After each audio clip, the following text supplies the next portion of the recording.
जो लोग अपने आप को आदिवासी कहते हैं वर्तमान में झारखंड में, उनसे पूछा जाए एक ही सवाल कि आप जो अपने आप को आदिवासी कहते हैं तो सरकार ने आपको चिन्हित कब किया है? आप सोहराई करते हो, हम भी तो सोहराई करते हैं। तो जो भी 12 मासे 13 पर्व है, मैक्सिमम तो कुर्मी करता है, उसमें से कुछ को चुन कर छांट कर संताल मुंडा उराव करते हैं, जिसे आज झारखंड की संस्कृति कही जाती है। जिन पर्वों को वो तो वस्तुतः कुर्मियों के हैं। तो मैं जयराम बाबू से यही कहूँगा कि इस शब्द को वो दोबारा ना बोलें। Tribe is always a tribe. उसको कोई और कैटेगरी में बांटने की जरूरत नहीं है। हम जिस दिन लेंगे अपना ट्राइबलशिप ही लेंगे और उसी के लिए हम लोग लड़ रहे हैं। क्या बीजेपी कुर्मियों की पार्टी नहीं रही है? क्या जेएमएम कुर्मियों की पार्टी नहीं रही है? अभी गिनिए वहां जेएमएम के कितने विधायक हैं। कब जेएमएम खाली रहा कुर्मी विधायक से? कब बीजेपी खाली रहा कुर्मी विधायक से? अरे एक आध कोई बेचारा लोग जीतता है, एक आंसू में जीता है, एक जेल कैंप में जीता है। इन लोग कुर्मी पार्टी हो गया। जोहार लोकल खबर में आप सभी का बहुत बहुत स्वागत है। आज हम बात कर रहे हैं कुर्मियों की। कुर्मी आदिवासी है, ये कुर्मी समुदाय के लोगों का मानना है और इसके लिए लगातार आंदोलन कर रहे हैं ताकि उनकी पहचान सुरक्षित रहे, वापस मिले। और रेल टे का आंदोलन एक लंबे अरसे से किया जा रहा है और एक बार फिर से इस आंदोलन का आगाज़ किया गया है। 20 सितंबर से रेल टे का कार्यक्रम होगा। कहाँ कहाँ होगा, कौन कौन से लोग इसमें शामिल होंगे और कुर्मी समुदाय आदिवासी एसटी सूची के लिए ये डिमांड क्यों करते हैं, ये तमाम सवाल जानेंगे। मेरे साथ दीपक पुनरियार जी हैं। जोहार। जोहार दादा को बहुत बहुत स्वागत है। जोहार। बड़ा बहस का विषय है, कुर्मी आदिवासी है या नहीं है। कुछ विरोधी कहते हैं कि वो हैं ही नहीं आदिवासी, ज़बरदस्ती घुसे चले आ रहे हैं। देखिए, जो लोग अपने आप को आदिवासी कहते हैं वर्तमान में झारखंड में, उनसे पूछा जाए एक ही सवाल कि आप जो अपने आप को आदिवासी कहते हैं तो सरकार ने आपको चिन्हित कब किया है? वे कभी चिन्हित हुए हैं तब तो 1950 में इंक्लूड हुए हैं। तो जहां तक चिन्हित होने का प्रश्न है, एच.एच. रिजले से पहले किसी ने चिन्हित नहीं किया और एच.एच. रिजले ने अपना सर्वे 1885 में शुरू करके 1891 में ख़त्म किया। यानी पहला एंथ्रोपोलॉजिकल सर्वे अगर भारत में हुआ है तो वो एच.एच. रिजले के द्वारा ही हुआ है। और उस सर्वे को उन्होंने अपना जो रिपोर्ट उनका था उसको उन्होंने tribes and caste of Bengal में लिखा। यानी 1891 के पहले किसी का भी शिनाख्त ट्राइब के रूप में नहीं हुआ है। अब सवाल उठता है कि 1885 में एच.एच. रिजले क्यों सर्वे करता है? उसका पृष्ठभूमि है कि 1865 में इंडियन सक्सेशन एक्ट लगता है, भारतीय उत्तराधिकार अधिनियम लगता है। और यह भारतीय उत्तराधिकार अधिनियम हिंदुओं के 2 पुस्तक से वो आधार होता है, इंडियन सक्सेशन एक्ट का, जिसका नाम मिताक्षरा और दायभाग है। यानी जब भी सक्सेशन का फैसला होगा इंडियन सक्सेशन एक्ट में, किसी भी हिंदू का, सिख का, बौद्ध का और जैन का, तो उन्हीं 2 किताबों के आधार पर होगा। और आप जानते हैं कि मुसलमानों के लिए तो शरीयत है, क्रिश्चियन पारसी विल में चलते हैं। तो ज़रूरत तो भारत में हिंदुओं के लिए ही था ज़रूरी, क्योंकि उनकी जनसंख्या ज़्यादा थी। लेकिन कुछ लोग तो ऐसे भी थे जो ना तो हिंदू थे, ना सिख थे, ना बौद्ध थे, ना जैन थे, ना पारसी थे। यानी वो किसी धर्म में नहीं चल रहे थे, बल्कि यानी कहा जाए कि यहाँ के जो इंडिजिनस पीपल थे, माने जो यहाँ के आदिवासी थे, जो इन धर्मों के आने के बहुत पहले से इस मिट्टी में रह रहे थे, तो वैसे भी लोग थे और वे भी अपनी संपत्ति का उत्तराधिकारी चुना करते थे। तो उनका अपने परंपरा था, वे अपने परंपराओं के हिसाब से चुनते थे, किसी धर्म के आधार पर नहीं, किसी पुस्तक के आधार पर नहीं, किसी पोथी के आधार पर नहीं। तो जब इंडियन सक्सेशन एक्ट आया और पूरे भारतीयों पर लग गया और ख़ास करके हिंदू, सिख, बौद्ध, जैन पर लग गया, तो यहाँ के जो आदिवासी थे उनके साथ इंडियन सक्सेशन एक्ट के जो प्रोविजंस थे मेल नहीं खाते थे। तो इन्हें लगा कि हम लोग तो लूट जाएंगे, इस इंडियन सक्सेशन एक्ट से हमारा तो फैसला सही नहीं हो पाएगा और इसके कानून अगर हमारे ऊपर लगेंगे तो हम लोग तो बर्बाद हो जाएंगे। तब यहाँ के जो आदिवासी थे उन लोगों ने जब सरकार को क्लेम किया, तब सरकार ने एंथ्रोपोलॉजिकल सर्वे किया कि भाई एक एंथ्रोपोलॉजिकल सर्वे करा देते हैं तो पता चल जाएगा कि कौन कैसे हैं। तो उसी एंथ्रोपोलॉजिकल सर्वे में जो एच.एच. रिजले के द्वारा 1885 में शुरू किया गया और 1891 में ख़त्म किया गया, वहीं से हम लोग सभी चिन्हित हुए हैं, क्योंकि सारे लोग उस समय बंगाल में थे। अब जब आप चिन्हित हो गए और उसी चिन्हित के आधार पर 1913 में एक नोटिफिकेशन निकलता है होम डिपार्टमेंट से, भारत सरकार का, और उसी में साफ साफ उस समय जो 13 जनजातियाँ शिनाख्त हुई थी उन्हें इंडियन सक्सेशन एक्ट से एग्जेम्प्ट रखा गया। तो आज भी अगर हम झारखंड सरकार को पूछें, कानून विभाग को पूछें, कानून मंत्रालय को पूछें कि कौन कौन से लोग इंडियन सक्सेशन एक्ट से एग्जेम्प्टेड हैं, तो वही 13 लोग का नाम आएगा और उस 13 में कुर्मी भी शामिल है। तो जिस शिनाख्त में वे शामिल हैं उसी शिनाख्त में हम भी शामिल हैं, तो कोई कैसे कह सकता है कि हम ट्राइब नहीं हैं। ये तमाम चीज़ अभी के जो आदिवासी संगठन हैं और उनके जो अगुआ हैं ये समझना नहीं चाहते और सीधे सीधे सवाल करते हैं कि जो कुर्मी हैं वो हिंदू के करीबी हैं, हिंदू धर्म मानते हैं, इसीलिए उनको सरना में हम लोग शामिल नहीं करेंगे, लोग सरना नहीं मानते हैं, ऐसा उन लोगों का कहना होता है। देखिए असल में बात क्या है, हाँ, जो लोग जैसे मुंडाओं का जो क्षेत्र है, उराओं का जो क्षेत्र है, उन क्षेत्रों में भी कुर्मी रहते हैं गाँव में। वे लोग तो जानबूझकर उल्लू के तरह अपना आंख बंद किए हुए हैं, एक ही गांव में रहते हैं। आप देखेंगे एक ही गांव में मुंडा है, संथाल है, कुर्मी है और एक ही सारनाथ थान को पूजा कर रहा है, एक ही 12 मासे 13 परब करता है। अरे आप करम मनाते हो, कुर्मी भी तो करम मनाता है। आप सोहराई करते हो, हम भी तो सोहराई करते हैं। तो जो भी 12 मासे 13 परब है मैक्सिमम तो कुर्मी करता है, उसमें से कुछ को चुन कर छांट कर संथाल, मुंडा, उरांव करते हैं, जिसे आज झारखंड की संस्कृति कही जाती है। जिन पर्वों को वो तो वस्तुतः कुर्मियों के हैं। जैसे अभी आपको साफ दिखाई पड़ेगा जितना डहरे कर्म हो रहा है, जितना कर्म का जुलूस हो रहा है, जितना कर्म का जड़वाही हो रहा है, जितना टूसू का रैली निकलता है। जैसे पहले ये सब चीज़ें छुपी हुई थी, गांव में, देहातों में, गलियों में थी।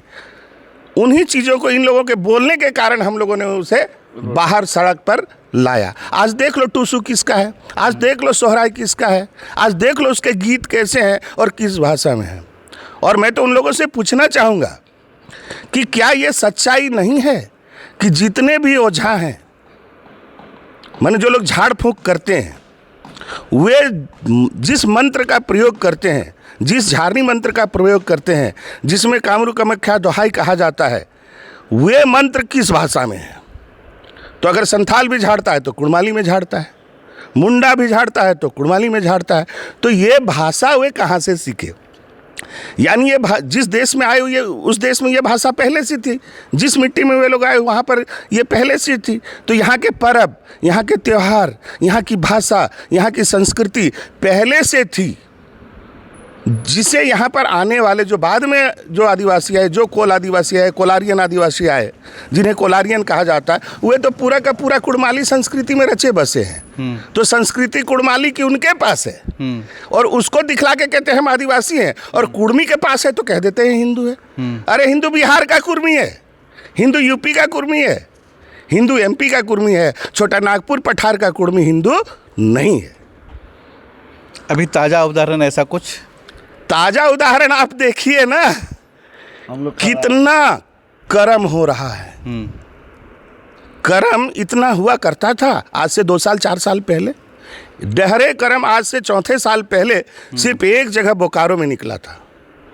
आज आप डहरे करम की गिनती नहीं कर सकते हैं। और आप वहां जाइए, 99% कुर्मी ही सड़क पर रहते हैं, दूसरे लोग नहीं रहते हैं। तो हम लोगों से गलती हुई, हम लोगों ने अपनी चीज़ों को गांव में ही रख लिया, अखाड़े में ही रख लिया, आंगन में ही रख लिया, शहरों तक उन्हें जाने नहीं दिया। लेकिन जब पहचान का सवाल उठा तो हम लोग सड़क पर भी आए हैं और हम लोग दिखला रहे हैं। इतना रिच कल्चर, फिर भी आप लोगों को सड़क पर ट्रेन के पटरी पर उतरने का ज़रूरत पड़ रहा है। आप लोग ऐलान भी कर दिए हैं, ऐलान ही ना कर रहे हैं आज। क्या ऐलान है वो? ऐलान यही है कि पहले तो हम लोग 2-4 जगह ट्रेन रोका करते थे। इस बार 100 से अधिक ट्रेनें झारखंड, बंगाल और उड़ीसा में रोके जाएंगे। तो पहले, अभी से पहले जो आप लोग ट्रेन रेल रोको करते थे, रेल टेका करते थे, उसका क्या कुछ असर नहीं होता था? आप लोग ऐसे ही बंद कर देते थे? नहीं, असर तो होता था। ठीक बंद आज करेंगे तो कल बुलाहट आ जाएगा। क्या ये बात कर लीजिए टेबल में। तो ये खेला तो चलता आ रहा है, क्योंकि जब तक रोकेंगे नहीं तब तक वो बुलाएगा नहीं और सुनेगा नहीं। तो कितना दिन तक टरकाएगा? आज 2-4 स्टेशन से आज 100 स्टेशन पर आए हैं। ऐसा भी हो सकता है कि ऑल झारखंड की पटरियां बंद कर दें और बंगाल की पटरियां बंद कर दें। हम लोग तो आज से 6 महीना पहले सरकार को बोले हुए हैं और वो 20 तारीख तक हमको नहीं बुलाती है, 18 तारीख तक बात करने को। तो 20 को बंद होगा। आर पार की लड़ाई एकदम, हम लोग तो छोड़ने वाले नहीं हैं। कहाँ कहाँ करेंगे ये? इस बार नहीं बोलेंगे, क्योंकि हर बार बोलते हैं और हमारे लोग टेकाते हैं, परेशान करते हैं। तो उसको पता रहता है कि यहीं पर रोकेगा। हम लोग बताएंगे ही नहीं, जिसको जहां नजदीक समझ में आएगा वो वहां रोकेगा। हम लोग कौन कौन लोग रहेंगे? समाज के क्या इसमें नाम बताए हैं? पूरे झारखंड, पूरे उड़ीसा और पूरे बंगाल को मिलाकर 2 करोड़ से अधिक कुर्मी हैं। किसका नाम हम ले लें? ये आम आंदोलन है या नहीं, जनता की भागीदारी है या नहीं, ये साबित करेगी। ये 20 तारीख को साबित हो जाएगा कि कितने जगह पर कुर्मियों ने रोका। अगर यह आम जिम्मेदारी है, आम लोगों के हक का बात है, सभी कुर्मियों के हक का बात है, तो कोई भी कुर्मी उस दिन घर में नहीं सोएगा। क्या है, जिसके घर के और कहाँ पर नहीं पटरी है, जहाँ पटरी है वहीं खड़ा हो जाएगा लोग, जहाँ स्टेशन है वहीं खड़ा हो जाएगा लोग। शिनाख्त क्यों करेंगे? हम आ रहे हैं पटरी पर। आप लोग पटरी पर लड़ रहे हैं, लेकिन जब यहाँ झारखंड विधानसभा के सदन पर बात होता है तो आप लोगों के एक नए विधायक हैं डुमरी के जयराम महतो, वो बोलते हैं कि सरना वालों को आप ST1 में रखो और कुर्मियों को ST2 का दर्जा दे दो, समाधान हो गया। कितने सहमत हैं आप लोग? देखिए, ST1 ST2 तो सरकार, राज्य सरकार की बात है। सबसे तो पहले बात है कि ट्राइब, आप ST1 में रखोगे, ST2 में रखोगे, ये आपकी बात है, ये राज्य सरकार की बात है। ये सुविधाओं का माने राज्य स्तर पर बंटने नहीं देने की बात है। लेकिन पहले राज्य सरकार तैयार तो हो कि कुर्मी ट्राइब है, ST1 ST2 की बात में आएगी। लेकिन जयराम बाबू ने एक और बात कही है, वो आप नहीं बता रहे हैं। उन्होंने EWS की बात कही है के तर्ज पर। तो मैं जयराम बाबू से यही कहूँगा कि इस शब्द को वो दोबारा ना बोले। Tribe is always a tribe, उसको कोई और कैटेगरी में बांटने की ज़रूरत नहीं है। हम जिस दिन लेंगे अपना ट्राइबलशिप ही लेंगे और उसी के लिए हम लोग लड़ रहे हैं। इसीलिए मैं जयराम बाबू को कहना चाहूँगा कि वह दोबारा और कभी भी EWS की चर्चा ना करें। अभी तक कहा जाता था कि कुर्मियों की एक पार्टी है आजसू, अब जयराम महतो की नई पार्टी आ गई है जेल कैम्प। तो इस लड़ाई में, आप लोगों की लड़ाई में किसकी सबसे ज़्यादा भूमिका रहेगी? सुनिए, मैं एक बात आपको बताता हूँ। बहुत अच्छी बात है। कहते कौन है कि कुर्मियों की पार्टी है? पार्टी वाले लोग, जो लोग पार्टी पॉलिटिक्स करते हैं। नहीं देखिए, नहीं, ये थोपा जाता है नेताओं पर। अच्छा, क्या बीजेपी कुर्मियों की पार्टी नहीं रही है? क्या JMM कुर्मियों की पार्टी नहीं रही है? अभी गिनिए वहां JMM के कितने विधायक हैं। कब JMM खाली रहा कुर्मी विधायक से? कब बीजेपी खाली रहा कुर्मी विधायक से? अरे एक आध गो ही बेचारा लोग जीतता है, एगो आंसू में जीता है, एगो जेल कैम्प में जीता है। इन लोग कुर्मी पार्टी हो गया। कुर्मी पार्टी तो तब कहलाता जब एक भी कुर्मी कहीं से जीत कर नहीं जाता और इस दो के बीच से जाता। तो ये सिर्फ कुर्मियों को बरगलाया जाता है कि ताकि ये लोग राजनीति में हाशिए पर रहें। क्योंकि जो लोग पॉलिटिक्स करने आते हैं, जैसे सुदेश बाबू पॉलिटिक्स करने आए, जयराम बाबू पॉलिटिक्स करने आए, तो क्या वे केवल कुर्मियों को लेकर पॉलिटिक्स कर लेंगे? ये सिर्फ कुछ ऐसे लोगों का धंधा है जो कुर्मियों को हाशिए पर ठेलना चाहते हैं। रेल टेका आंदोलन में जयराम महतो, सुदेश महतो जैसे कुर्मी नेता भी शामिल होंगे।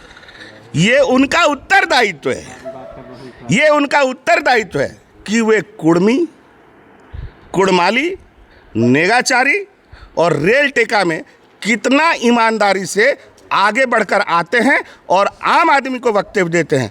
मैं उसी नेता को मानूंगा वो कुर्मियों का नेता है जो प्रेस सम्मेलन बुलाए और ऐलान करे कि मैं रेल टेका में शामिल हूँ। मैं कुर्मी को कुर्मी कहलाने में, कुर्मी की भाषा को कुड़माली कहलाने में और नेगाचारी खास करके करने में मैं उनके साथ हूँ। जो ऐसा बोलेगा उसे ही मैं कुर्मी का नेता मानूंगा, अन्यथा मैं केवल जात कुर्मी होने से कुर्मी का नेता मानने को आदिवासी कुर्मी समाज तैयार नहीं है। आखिरी सवाल, आपके आंदोलन के लिए झारखंड के नौजवानों को, उड़ीसा के नौजवानों को और बंगाल के नौजवानों को क्या कहना चाहेंगे? उन्हें तो मैं यही कहना चाहूँगा कि एक आदमी को देखकर, एक सुदेश को देखकर या एक जयराम को देखकर बेवकूफ मत बनो। तुम्हारी समस्याएं अलग हैं, तुम्हें तुम्हारी भागीदारी नहीं मिली है और वे तुम्हें भागीदारी दिलाने के लिए दिल खोलकर साफ हृदय से बोल नहीं सकते हैं। इसलिए उनके बहकावे में आकर राजनीति में बंटो नहीं, समाज नीति में एक रहो और कुर्मी के 3 मुद्दों के लिए एकजुट हो। पहला, कुड़माली भाषा की पढ़ाई तीनों स्टेट में अंडर ग्रेजुएट माने पहला क्लास से लेकर यूनिवर्सिटी तक चालू हो। दूसरा, कुड़माली भाषा 8वीं अनुसूची में जाए, शामिल हो और कुर्मी का ट्राइब में इंक्लूजन माने शेड्यूल, माने कुर्मी ट्राइब तो है, उसका शेड्यूलेशन हो जाए। ये तो यानी कुर्मियों को अभी राजनीति में भटकने की ज़रूरत नहीं है, समाज में संगठित रहने की ज़रूरत है। समाज की लड़ाई को लड़ना है, पहले आप अपना अधिकार लो, उसके बाद राजनीति करो। चलिए, बहुत बहुत धन्यवाद दादा। हम बात कर रहे थे दीपक पुनरियार जी से, जो 20 सितंबर को रेल टेका आंदोलन करने का ऐलान किया है। पूरा कुर्मी समाज एकजुट दिखने वाला है। इस पूरे आंदोलन के विषय में आप क्या कहना चाहते हैं, कमेंट करके ज़रूर बताइए। जोहार।